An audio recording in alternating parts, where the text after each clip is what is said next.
Speaker তিনি আমাদের ফ্যামিলিটিতে অংশ নিয়েছেন এবং বেশ কয়েক ঘন্টা আমাদের সঙ্গে তার মূল্যবান সময় আমাদের সঙ্গে তিনি কাটিয়েছেন। এজন্য আমি সংগঠনের পক্ষ থেকে তার প্রতি কৃতজ্ঞতা এবং ধন্যবাদ জ্ঞাপন করছি। আমি এ পর্যায়ে খুবই সংক্ষেপে শুভেচ্ছা স্বাগত বক্তব্য রাখার জন্য আহ্বান জানাচ্ছি আমাদের সংগঠনের সাধারণ সম্পাদক নাফিজা দৌলাকে।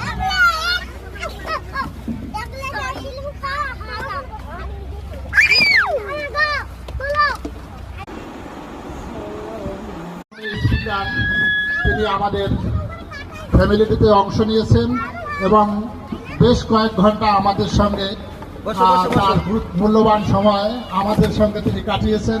এজন্য আমি সংগঠনের পক্ষ থেকে তার প্রতি কৃতজ্ঞতা এবং ধন্যবাদ জ্ঞাপন করছি।